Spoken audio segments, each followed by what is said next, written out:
नमस्कार आपण मानक शुभेच्छा जनाई आरंभ करुछु आजिर नारी महल। आमी प्रायतः अर्थ प्रतिपत्ति क्षमता प्रतिष्ठा को गुरुत्व देई थाउ, किंतु ए सबु भितरी जोटी सबुठारु गुरुत्वपूर्ण सेटी हेउची आमर स्वास्थ्य।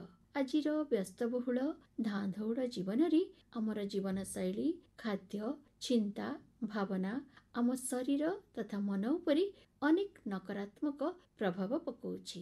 तेणु ए दिगरे समस्तक भितरे एक सुस्थ निरोग निरामय जीवन बंचिबा पई प्रेरणा तथा सचेतनता सृष्टि करिबा पई विभिन्न दिवस पालन करा जाउछि। ए जेमिति आज होछि विश्व स्वास्थ्य दिवस। एही परिप्रेक्षी रे रहिछि आलोचना स्वास्थ्य ही संपद। आलोचना करिसेंती एससीबी मेडिकल कॉलेज रो भेषज विभाग रो विभागीय मुख्य प्रोफेसर डॉक्टर जयंत कुमार पंडा। तांको भेटिसेंती लीला महांती। डॉक्टर पंडा आपनको हमरा आजिर कार्यक्रम को स्वागत करूछु। नमस्कार। नमस्कार। आज हमरा आलोचनार विषय रहिछि स्वास्थ्य ही संपद। तेबे ए संपर्क रे आलोचना करिया पूर्वरु प्रथमे आपण कहंतु जे उत्तम स्वास्थ्य कले आमे काहाकू बुझिबा। जदि जने नॉर्मल लोक पॉइंट ऑफ व्यू रु आमे देखिबा उत्तम स्वास्थ्य कहले साधारण अर्थ रे सिए खाइबा पीबा सोइबा निज काम करिबा ए सब भितरे असुस्थता अनुभव करिबा कथा नुहे बा सुचारू रूप रे निजर दैनंदिन कार्य निजर प्रोफेशनल बा चाकरी बा वृत्ति ताकू करि परिबा दरकार। किंतु जदि आमे विश्व स्वास्थ्य संगठन रो संज्ञा को देखिबा से माने कहिसेंती health is a state of physical mental social and spiritual wellbeing just not mere absence of disease. ता माने स्वास्थ्य होला शारीरिक मानसिक सामाजिक और आध्यात्मिक सुस्थता केवल रोगर अनुपस्थिति नुहे। ता अर्थ होला जने देह भल लगिबा कथा ता मन प्रफुल्ल थिबा कथा से समाज रे समस्त सह मिसिकी थिबा कथा और आध्यात्मिक माने से ईश्वरक सह मध्ये जोड़ी हेकी थिबा कथा। ताहा जदि अछि आमे ताकू सुस्थ कहि परिबा। आपण तो उत्तम स्वास्थ्य काहाको कुआ जाय सेटी की बेस भल भाबरे बुझि देले। तबे कुआ जाय जे स्वास्थ्य ही संपद। ए स्वास्थ्य को हमें संपद बोले काहे कहू। वर्तमान कोविड एपिडेमिक गला लोकंग पाखरे अनेक अर्थ थिला गाड़ी थिला घर थिला रिसोर्सेस थिला बड़ बड़ चाकरी थिला किंतु समग्र विश्व रे कोटी कोटी लोक प्राण हरैले जहाकू नियंत्रण करने हमको 3 वर्ष लगी गला। सेमानक भितरु जो माने मोटा थिले अति शीघ्र मरीगले सेमानक भितरु जो मानक डायबिटीज थिला से माने गुरुतर ही पड़िले और जो मानकर हार्ट रोग श्वास कैंसर अन्य सब इम्यूनो कॉम्प्रोमाइजिंग कंडीशन रही थिला से माने मध्य गुरुतर ही पड़िले। एथिरु पूरा विश्व अनुभव कला जदि अर्थ अछि हम पाखरे जदि संपत्ति अछि घर अछि गाड़ी अछि चाकरी अछि सम्मान अछि ता किछि न होई पारे जेतलो जे हम पाखरे स्वास्थ्य नाही। कहीं ना आपण को देह जदि ठीक न लागिला ताल काम रे मन लागिबोनी काहाकू देखिले कथा हवा को इच्छा होबोनी आउ आपण समाज रे किछि करि परिबेनी। हमर ओडिया रे गोटे कथा अछि प्रथम सुख निरोग काया। ता माने आमे जो सुख कथा सबले भाबू जदि आमे निरोग शरीर रे थिबा ताहले आमे से सुखटी को अनुभव करि परिबा। नियति भाबरे ए जो सुख पाए पय कि जने व्यक्ति को कोन करिया पड़िबो। जहाँ मो कहली आमे जदि निरोग अच्छे ताहले आमे खुशी रे रही परिबा। निरोग रहिबा पई आपनकर जीवनचर्या ठीक हवा दरकार। किंतु दुखर कथा हला आमर वर्तमान जो जीवनचर्या ताहा अनेक रोग आड़कू आमको टाणी निए और अनेक लोग चाहूले भी सुस्थ रही पारंतेनी। जेमती उदाहरण मु देबी खाइबा आमे कामरे खाइबा भूली जाउचे ठीक समय रे खाउने आम पूर्वपुरुष जेमती खाइबा स्थिर करथिले सेथिरे श्वेतसार स्नेह सार पुष्टि सार विटामिन मिनरल जलीय अंश तार गोटे बैलेंस रहउतला गोटे प्रपोर्शन रहउतला आउ ताकू सकाळे खरा बेले संध्या बेले राति रे खाई सेमान तम काम धाम रे लागुथले। अबे देखिबे जो माने कार्य व्यस्तता रहउचंती किए 4टा बेले दीपहर लंच कलानी तो किए राति 2टा बेले डिनर कलानी किए दिन 11टा बेले उठुचंती तो किए दिन रे 20टा चा पीलेनी। ए जो आमे बिजी प्रोफेशनल लाइफ से हम स्वास्थ्य को ହରେଇ ବସୁଛେ। ଆଉ ଯାହା ଖାଇବା କଥା ନୁହେଁ, ଯେମିତିକି ମଇଦା ଜାତୀୟ ଜିନିଷ ବା ପାମ୍ ଅଏଲ୍ ବା ନୁଡଲ୍ସ ହେଲା କି ଫାଷ୍ଟ ଫୁଡ୍ ହେଲା, କୋଲ୍ଡ ଡ୍ରିଙ୍କସ୍ ହେଲା, ସେଥିରେ ସଡନଲି ବ୍ଲଡ୍ ସୁଗର ବଢିଯିବ ବା କ୍ୟାଲୋରି ବଢିଯିବ। ଆମର ସ୍ୱାସ୍ଥ୍ୟ ପାଇଁ ତନ୍ତୁ ଜାତୀୟ ଜିନିଷ ଦରକାର, ମଲ୍ଟିଗ୍ରେନ୍ ଅଟା ଦରକାର, ଉଷୁନା ଚାଉଳ ଦରକାର, ପନିପରିବା, ସାଲାଡ୍ ଓ ଫଳ ଦରକାର। ଆଉ ତାକୁ ନିୟମିତ ଭାବରେ ସମୟକୁ ସମୟ ଖାଇ ଆମ ଶରୀରକୁ ଆମେ ସୁସ୍ଥ ରଖିପାରିବା। ସେମିତି ବ୍ୟାୟାମର ଅଭାବ ଦେଖାଯାଉଛି, 6 ଘଣ୍ଟା 7 ଘଣ୍ଟା ମଧ୍ୟ ଶୋଇବା ଦେଖାଯାଉନି। ଅନେକେ ନିଶାଗ୍ରସ୍ତ ହେଇକି ତମାଖୁ, ମଦ୍ୟପାନ, ତାମ୍ବୁଳ ସେବନ ଇତ୍ୟାଦି ଅଭ୍ୟାସ ରଖୁଛନ୍ତି। କମ୍ପ୍ୟୁଟର, ଟିଭି, ମୋବାଇଲ ଇତ୍ୟାଦିରେ ଆମର ଦିନକୁ 10 ଘଣ୍ଟା 12 ଘଣ୍ଟା ବିତୁଛି। ଏଇସବୁ ପରିସ୍ଥିତିରେ ଆମର ଜୀବନଚର୍ଯ୍ୟା ଠିକ ନ ରହିବା ଯୋଗୁଁ ମୋଟାପା, ହୃଦରୋଗ, ଡାୟାବେଟିସ୍, ଉଚ୍ଚ ରକ୍ତଚାପ, କ୍ୟାନ୍ସର, ବ୍ରେନ୍ ଷ୍ଟ୍ରୋକ୍, ଯେଉଁ ନନ୍ କମ୍ୟୁନିକେବଲ୍ ଡିଜିଜ୍ ଅଛି ତାହା ଆମକୁ ମାଡ଼ି ବସୁଛି।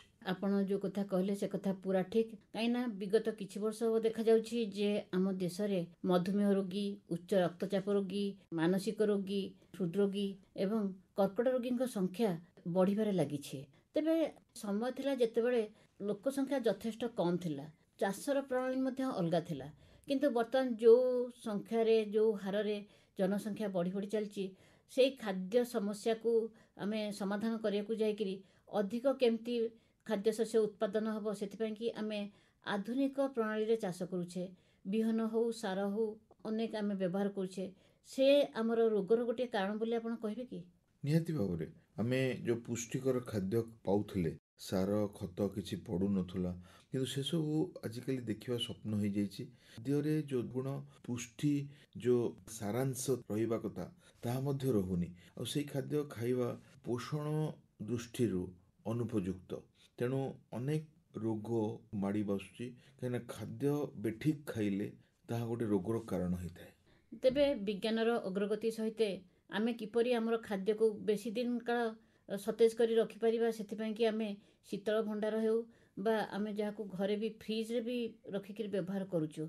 ତେଣୁ ଏଇ ଯେଉଁ ଶୀତଳୀକୃତ ହେଉ କିମ୍ବା ଆମେ ଯେଉଁ ପ୍ରକ୍ରିୟାକରଣ କରିକି ଯେଉଁ ସବୁ ଖାଦ୍ୟ ଶସ୍ୟ ରଖୁଛୁ ବା ଖାଦ୍ୟ ରଖୁଛୁ, ଯେମିତିକି ସସ୍ ହେଲା, ଏସବୁ ଜିନିଷ ଆମର ସ୍ୱାସ୍ଥ୍ୟ ପ୍ରତି କେତେ କ୍ଷତିକାରକ?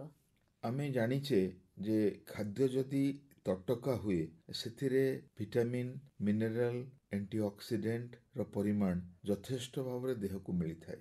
ଖାଦ୍ୟକୁ ପ୍ରିଜର୍ଭ କରିବା ଦ୍ୱାରା ଦୁଇଟି ଅସୁବିଧା ହେଇଥାଏ। ପ୍ରଥମେ ଖାଦ୍ୟରେ ଥିବା ଯେଉଁ କାର୍ବୋହାଇଡ୍ରେଟ୍, ପ୍ରୋଟିନ୍, ଫେଟ୍ ତଥା ଭିଟାମିନ୍, ମିନେରାଲର ଅପକ୍ଷୟ ହୋଇଥାଏ।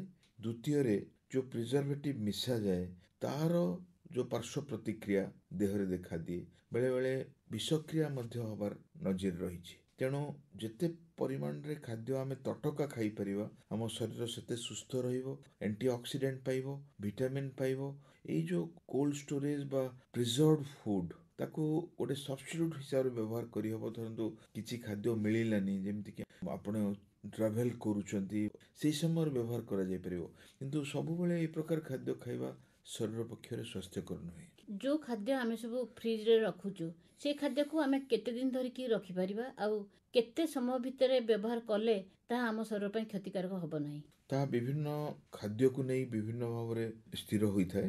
ଯେମିତିକି କ୍ଷୀର, ଦହି, ଛେନା ବା କ୍ଷୀର ଜାତୀୟ ପଦାର୍ଥ ତାକୁ 6 ଘଣ୍ଟା ଭିତରେ ଆମେ ଖାଇନେବା ଦରକାର। ସେମିତି ଭାତ, ରୁଟି ବା ବିଭିନ୍ନ ପ୍ରକାର କାର୍ବୋହାଇଡ୍ରେଟ୍ ଜନିତ ଖାଦ୍ୟ ତାକୁ ଆମେ ଫର୍ମେଣ୍ଟ କରି, ଯେମିତିକି ଆମ ଓଡ଼ିଆ ଘରେ ପଖାଳ କରୁଛେ, ଫର୍ମେଣ୍ଟ କରି ଆମେ 24 ଘଣ୍ଟା ଯାଏଁ ନ୍ୟୁଟ୍ରିସନାଲି କମ୍ପିଟେଣ୍ଟ କରି ରଖିପାରିବା, ଖାଦ୍ୟୋପଯୋଗୀ କରିକି ରଖିପାରିବା। କିନ୍ତୁ ଯଦି 24 ଘଣ୍ଟାରୁ ବେଶୀ ଆମେ ତାକୁ ରଖୁ, ହୁଏତ ସେଥିରେ ଜୀବାଣୁ ମଧ୍ୟ ଗ୍ରୋ କରିପାରେ ଆଉ ଫୁଡ୍ ପଏଜନିଂ ମଧ୍ୟ ହେଇପାରେ।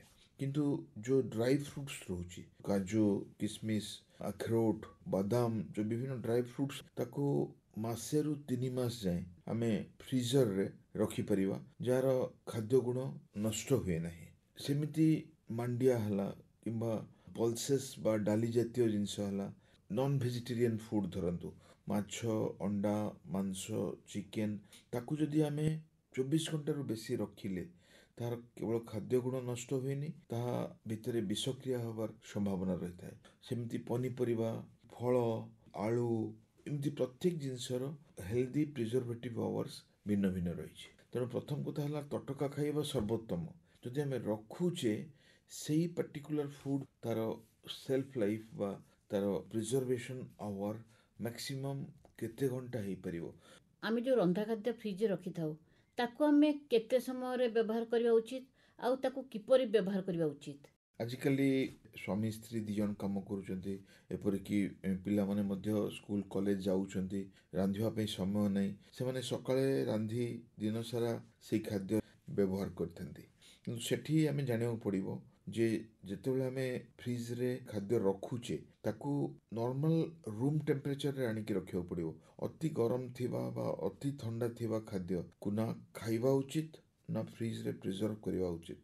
ରୁମ୍ ଟେମ୍ପରେଚର ମାନେ ଆମର ସାଧାରଣ ତାପମାତ୍ରା ଯେଉଁଟାକି 25ରୁ 35 ଭିତରେ ଥାଏ, ସେଇ ତାପମାତ୍ରାରେ ଥିବା ଖାଦ୍ୟକୁ ପ୍ରିଜର୍ଭ କରିପାରିବା, ଯେଉଁଟାକି 2 to 8 ଡିଗ୍ରୀ ଟେମ୍ପରେଚରକୁ ଆସିଥାଏ ଓ ତାର ପ୍ରପର୍ଟିଜ୍ ପ୍ରିଜର୍ଭ ହେଇଥାଏ। ସେମିତି ଯେତେବେଳେ ଆମେ ଫ୍ରିଜରୁ ଖାଦ୍ୟ ବାହାର କରୁଛେ ତାକୁ ମଧ୍ୟ ତୁରନ୍ତ ନ ଖାଇ ଆମେ ରୁମ୍ ଟେମ୍ପରେଚରରେ କିଛି ସମୟ ରଖିବା, ଯେମିତି ଖାଦ୍ୟର ତାପମାତ୍ରା ସେ ରୁମ୍ର ତାପମାତ୍ରାକୁ ଆସିଯିବ, ତାକୁ ଆମେ ଗରମ କରି ଖାଇପାରୁ। ସେଥିରେ ଆମର ଖାଦ୍ୟର ଗୁଣବତ୍ତା ରହିବ। ଆଉ ଯଦି ଆମେ ବେଶୀ ଥର ଗରମ କରୁ ତାର ମଧ୍ୟ ଖାଦ୍ୟ ଗୁଣ ନଷ୍ଟ ହେବାର ସମ୍ଭାବନା ଥାଏ। ଯଦି ଆମେ ଏଇ ଫ୍ରିଜର ଖାଦ୍ୟକୁ ଏମିତି ବାରମ୍ବାର ଖାଇବା ତେବେ ଆମେ କେଉଁ ସବୁ ରୋଗରେ ଆକ୍ରାନ୍ତ ହେବାର ସମ୍ଭାବନା ରହିଛି? ପ୍ରଥମେ ତ ଫୁଡ୍ ପଏଜନିଂ ହେବ, କାହିଁକିନା ଏପରି ଜୀବାଣୁ, ଭୂତାଣୁ, ପରଜୀବୀ ଅଛନ୍ତି ଯେଉଁମାନେ ମାଇନସ୍ ଡିଗ୍ରୀରେ ବି ଗ୍ରୋ କରିଥାନ୍ତି। ଆଉ ସାଧାରଣତଃ ମାଛ, ମାଂସ, ଅଣ୍ଡା, ଚିକେନ ଆଉ କ୍ଷୀର, ଦହି, ଛେନା ଏଇ ଜାତୀୟ ଖାଦ୍ୟରେ ଜୀବାଣୁ ଅତି ଶୀଘ୍ର ଗ୍ରୋ କରିଥାନ୍ତି। ଆଉ ସେଥିରେ ପଏଜନିଂ ଆଉ ତାର ଦ୍ରବ୍ୟ ଗୁଣ ନଷ୍ଟ ହେବାର ସମ୍ଭାବନା ରହିଥାଏ। ଦ୍ୱିତୀୟରେ ହେଲା ଯେତେ ଭିଟାମିନ୍, ଯେତେ ମିନେରାଲ, ଯେତେ କାର୍ବୋହାଇଡ୍ରେଟ୍, ଯେତେ ପ୍ରୋଟିନ୍ ଖାଦ୍ୟରେ ଥାଏ ତାକୁ ପ୍ରିଜର୍ଭ କରିବା ଦ୍ୱାରା କିଛି କିଛି ଅଂଶ ନଷ୍ଟ ହେଇଯାଏ। ପ୍ରତ୍ୟେକ ଦିନ କିଛି ନଷ୍ଟ ହେଇ କିଛି ଦିନ ପରେ ଦେଖାଯାଏ ସେଇ ଖାଦ୍ୟରୁ ଆମେ ଯାହା ଲାଭ ପାଇବା କଥା ଆମେ ଆଉ ପାଇବାନି। ତୃତୀୟ ଜିନିଷ, ସେଇ ଖାଦ୍ୟର ନେଚରରେ ପରିବର୍ତ୍ତନ ହେଇ ବେଳେବେଳେ ତାହା ଅଖାଦ୍ୟରେ ପରିଣତ ହୋଇଥାଏ। ଯେହେତୁ ଖାଦ୍ୟର ଟେଷ୍ଟ ଆଉ ଟାଇପ୍ରେ ପରିବର୍ତ୍ତନ ହୁଏ, ତାକୁ କନଜ୍ୟୁମ୍ କରିବା ଦ୍ୱାରା ବ୍ୟକ୍ତିର ଝାଡ଼ା ବାନ୍ତି ହେବା ବା ପେଟ କାଟିବା ବା ତାର ସ୍ୱାଦ ନ ରହିବାର ସମ୍ଭାବନା ଥାଏ। ଆମର ପ୍ରତ୍ୟେକଟି ଫୁଡ୍ ଆଇଟେମରେ ବେଷ୍ଟ ବିଫୋର୍ ଲେଖା ହେଇଥାଏ ବା କେତେ ଦିନ ଭିତରେ ଖାଇବା ପାଇଁ ଲେଖା ହେଇଥାଏ। ତାପରେ ଯଦି ରହିଗଲା ତାହା ତ ଖାଦ୍ୟର କୌଣସି କାମରେ ଆସିବନି, ତାହା ଫୁଡ୍ ପଏଜନିଂ, ଅଖାଦ୍ୟ, ମାଲନ୍ୟୁଟ୍ରିସନ୍ କରିପାରେ, ଏପରିକି ରୋଗର ଆଉ ଅସୁସ୍ଥତାର କାରଣ ହୋଇପାରେ। ଆମେ ତ ଆଲୋଚନା କଲେ ଯେ ଜୀବନଶୈଳୀ ଯଦି ଠିକ୍ ନ ରହିବ ତାହେଲେ ଆମେ ବିଭିନ୍ନ ରୋଗରେ ଆକ୍ରାନ୍ତ ହେବା। ତେବେ କିପରି ଜୀବନଶୈଳୀ ଆମେ ଅବଲମ୍ବନ କରିବା ଯାହାଫଳରେ କି ଆମେ ଏସବୁ ରୋଗରେ ଆକ୍ରାନ୍ତ ହେବା ନାହିଁ? କେଉଁ ସବୁ ସଂଗଠନ ରହିଛି ଯାହାକି ଲୋକମାନଙ୍କ ମଧ୍ୟରେ ଜନସଚେତନତା ସୃଷ୍ଟି କରୁଛି? ଯେହେତୁ ସ୍ୱାସ୍ଥ୍ୟ ହିଁ ସମ୍ପଦ ବୋଲି ଆମେ ଜାଣିଛେ, ଆଉ ଯଦି ସାଧାରଣ ନାଗରିକଟିଏ ଭଲ ସ୍ୱାସ୍ଥ୍ୟ ବିଷୟରେ ଜାଣି ନ ପାରିଲା ତାହେଲେ ହୁଏତ ସେ ଖାଇବା, ଶୋଇବା ବା ଜୀବନଧାରାର ସଠିକ୍ ପ୍ରଣାଳୀ ବୁଝିପାରିବନି।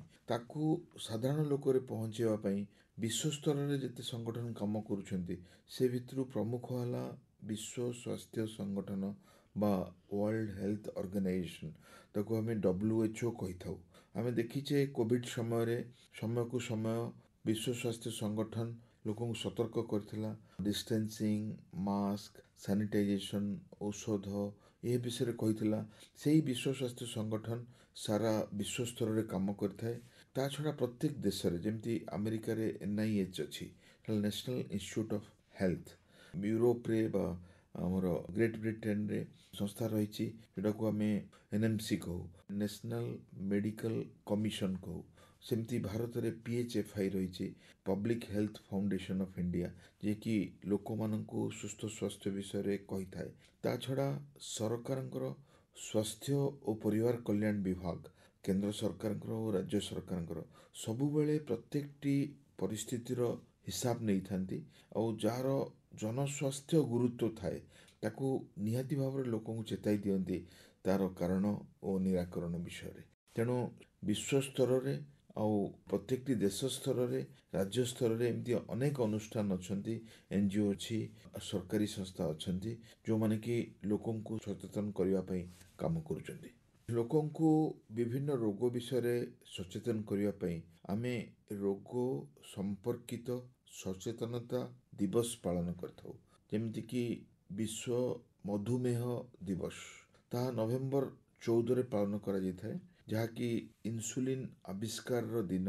ଆଉ ସେଇ ଦିନ ବହୁତ ସଭା କରାଯାଏ, ରାଲି କରାଯାଏ, ବ୍ଲଡ୍ ଗ୍ଲୁକୋଜ୍ ଟେଷ୍ଟିଂ କରାଯାଏ, ସ୍ୱାସ୍ଥ୍ୟ ଶିବିର କରାଯାଏ ଓ ଲୋକମାନଙ୍କୁ ବାର୍ତ୍ତା ଦିଆଯାଏ ଯେ ନିଜ ରକ୍ତ ପରୀକ୍ଷା କରି ନିଅନ୍ତୁ, ଜୀବନଧାରାକୁ ସଠିକ୍ ରଖନ୍ତୁ ଓ ମଧୁମେହରୁ ରକ୍ଷା ପାଆନ୍ତୁ। ସେମିତି ଡିସେମ୍ବର 1କୁ ୱାର୍ଲଡ ଏଡ୍ସ ଡେ ଭାବରେ ପାଳନ କରାଯାଏ, ଯେଉଁଥିରେ କି ଆମର ଏପ୍ରୋପ୍ରିଏଟ୍ ବିହେଭିଅର, ଆମେ ସେକ୍ସୁଆଲି କ'ଣ କେୟାରଫୁଲ୍ ରହିବା, ଇଞ୍ଜେକ୍ସନ୍ ନେବାରେ କ'ଣ ରହିବା, ଅପରେସନରେ କ'ଣ ରହିବା, ମାଠୁ ଛୁଆ ପାଇଁ କ'ଣ ରହିବା, ସେଇ ପ୍ରକାର ଲାଇଫଷ୍ଟାଇଲ୍ ବତାଯାଇଥାଏ। ଏପ୍ରିଲ 7 ତାରିଖ ବିଶ୍ୱ ସ୍ୱାସ୍ଥ୍ୟ ଦିବସ ଭାବରେ ପାଳନ କରାଯାଏ। ଆଜିର ଦିନଟିକୁ ବିଶ୍ୱ ସ୍ୱାସ୍ଥ୍ୟ ସଂଗଠନ ବିଶ୍ୱ ସ୍ୱାସ୍ଥ୍ୟ ଦିବସ ଭାବରେ ପାଳନ କରିଥାଏ। ଏକ୍ଜାକ୍ଟଲି, ସେଇ ଏପ୍ରିଲ 7ଟି ହେଲା ବିଶ୍ୱ ସ୍ୱାସ୍ଥ୍ୟ ସଂଗଠନର ଆନୁଆଲ ଡେ।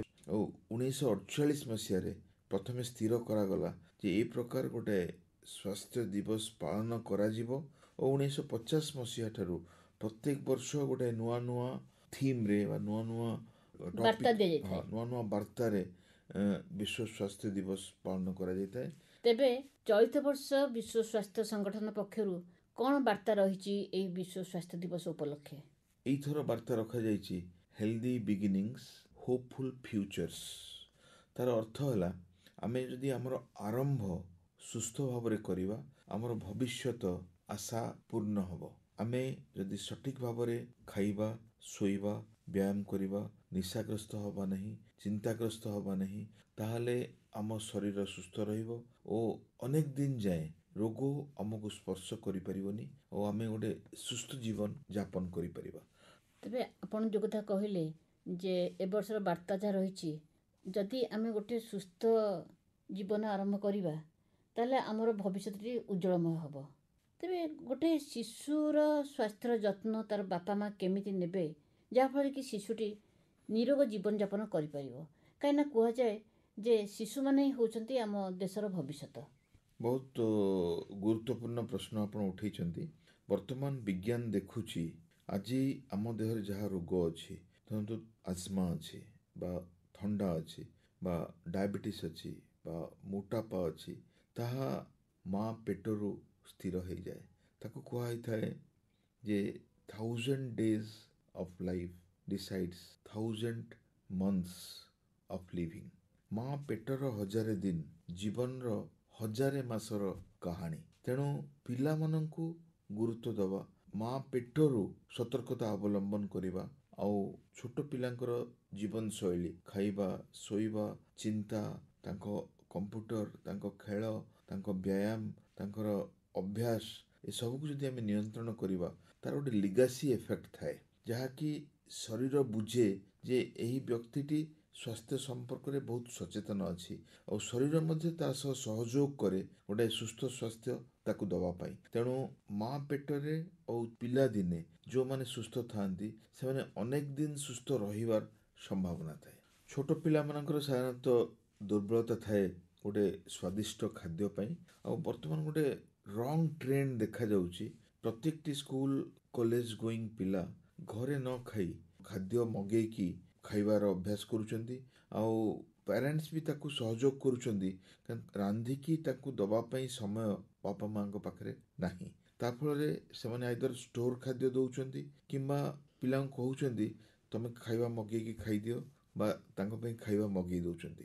ତା ଫଳରେ ଏଇ ଯେଉଁ ପଲିସ୍ଡ କାର୍ବୋହାଇଡ୍ରେଟ୍, ତନ୍ତୁ ନଥିବା ଖାଦ୍ୟ, ପନିପରିବା, ସଲାଡ଼, ଫଳ କମ୍ ଆଉ ଖରାପ ତେଲ, ଖରାପ ସୋର୍ସ ଖାଦ୍ୟର, ତାହା ଛୋଟ ପିଲାଟିକୁ ରୋଗିଣା କରିଦେଉଛି। ଆଉ ସେଇ ରୋଗିଣା ପିଲା ଯେତେବେଳେ ବଡ଼ ହେଉଛି ସେ ସୁସ୍ଥକର ଜୀବନଯାପନ କରିପାରୁନି। ତେଣୁ ବାପାମାନେ ସବୁବେଳେ ଧ୍ୟାନ ଦେବେ ପିଲାମାନେ ସଠିକ୍ ଖାଦ୍ୟ ଖାଇବେ, ପନିପରିବା, ସଲାଡ଼, ଫଳ ଖାଇବେ, ଘର ଖାଦ୍ୟ ଖାଇବେ ଆଉ ପିଲାମାନେ ବି ସତର୍କ ହେଇଯିବା କଥା। ସେମାନେ ଗୋଟେ ଗେମ୍ ହଉ ବା କିଛି ଏକ୍ସରସାଇଜ ହଉ ନେଇପାରିବେ ଆଉ ନିଜର ଚିନ୍ତା ବିଷୟରେ କି ନିଜର ଜୀବନ ଧାରଣ ବିଷୟରେ, ନିଜର ଅଭ୍ୟାସ ବିଷୟରେ, ଯେମିତିକି ବର୍ତ୍ତମାନ ହଷ୍ଟେଲରେ ମଧ୍ୟ ମଦ୍ୟପାନ, ତମାଖୁ ସେବନ ଓ ବିଭିନ୍ନ ପ୍ରକାର ଡ୍ରଗ୍ସର ବ୍ୟବହାର ଦେଖାଯାଉଛି, ତାକୁ ଆମେ ଜଗିବାକୁ ପଡ଼ିବ।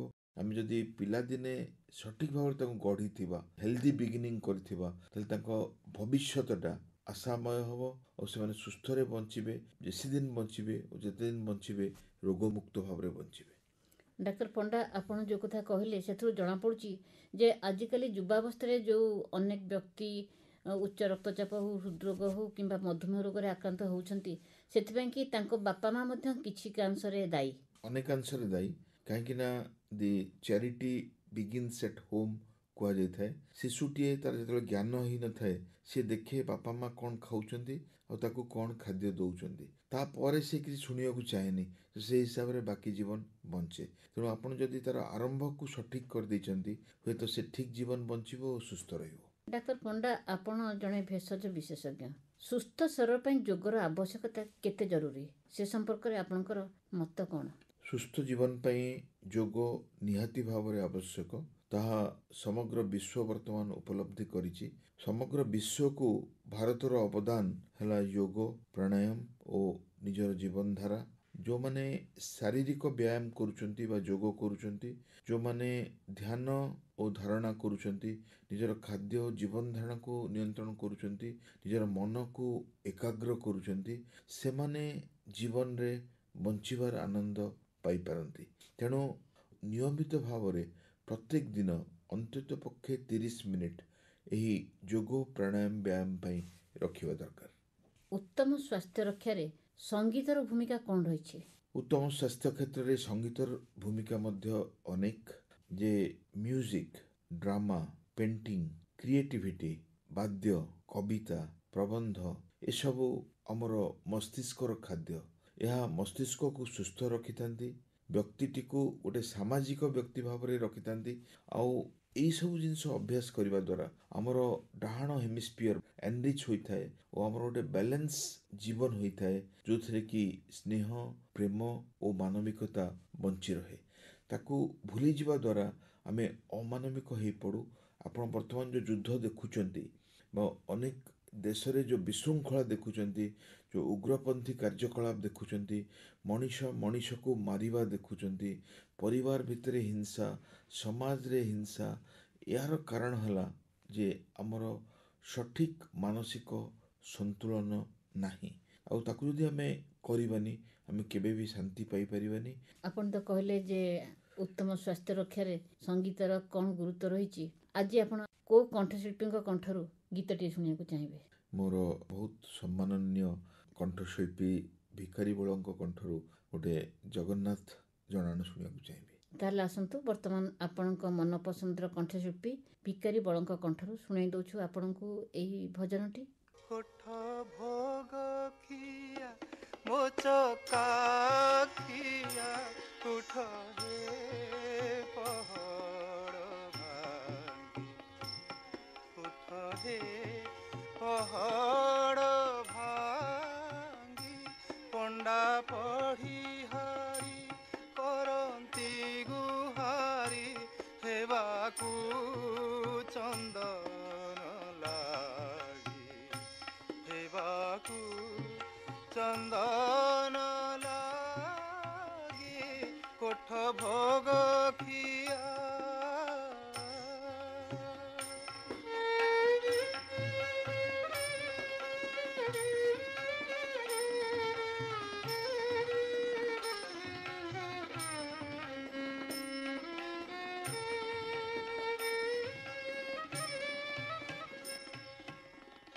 तुलसीर माळ दयणार चूल उभा घेनी देवदासी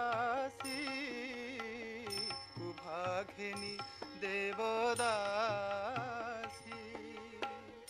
बड़ सिंहार को बुढ़ा सिंहारी जे बड़ सिंहार को बुढ़ा सिंहारी जे उभा होइलेणी आसी मणिमा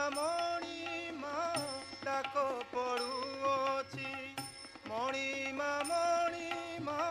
डाक पड़ुअछि छामु दर्शन लागी ଡାକ୍ତର ପଣ୍ଡା, ଯେଉଁମାନେ ଆମର ଆଜି ଏହି କାର୍ଯ୍ୟକ୍ରମ ଶୁଣୁଛନ୍ତି ସେମାନଙ୍କୁ ଆପଣ କ'ଣ ପରାମର୍ଶ ଦେବେ? ସେମାନେ କିପରି ତାଙ୍କର ସ୍ୱାସ୍ଥ୍ୟ ରୂପକ ସମ୍ପଦର ଯତ୍ନ ନେବେ? ଉତ୍ତମ ସ୍ୱାସ୍ଥ୍ୟ ପାଇଁ ରାତିରେ ଠିକ୍ ସମୟରେ ଶୁଅନ୍ତୁ, ସକାଳୁ ଶୀଘ୍ର ଉଠନ୍ତୁ, ଉଠିକି କିଛି ବ୍ୟାୟାମ, ଧ୍ୟାନ, ପ୍ରାଣାୟାମ କରନ୍ତୁ ଓ ନିଜର ଦିନଚର୍ଯ୍ୟା ଅତି ଶୀଘ୍ର ଆରମ୍ଭ କରନ୍ତୁ। ସେଥିରେ ପ୍ରଥମ କଥା ମୁଁ ଖାଦ୍ୟ ବିଷୟରେ କହିବି, ଯାହାକି ପନିପରିବା, ଫଳରେ ପରିପୂର୍ଣ୍ଣ ହେବା ଦରକାର। ଆଉ ଯାହା ଫାଷ୍ଟ ଫୁଡ୍, କୋଲ୍ଡ ଡ୍ରିଙ୍କସ୍ ବା high calorie, high glycemic index food, ତାକୁ ଆମେ ସର୍ବାଦୌ ବର୍ଜନ କରିବା ଦରକାର। ଆଉ ପ୍ରୋଟିନ୍କୁ ବଢ଼େଇବା ଆଉ କାର୍ବୋହାଇଡ୍ରେଟ୍କୁ କମେଇବା। ଦ୍ୱିତୀୟ କଥା ମୁଁ କହିବି ବ୍ୟାୟାମ ବିଷୟରେ। ଆମେ ଚାଲୁ, ବ୍ୟାୟାମ କରୁ, ଯୋଗ କରୁ, ସ୍କିପିଂ କରୁ, ପହଁରୁ, ସାଇକ୍ଲିଂ କରୁ, ଅନ୍ତତଃ ପକ୍ଷେ 30 ମିନିଟ୍ ସପ୍ତାହରେ 5 ଦିନ ନିହାତି ଭାବରେ କରିବା।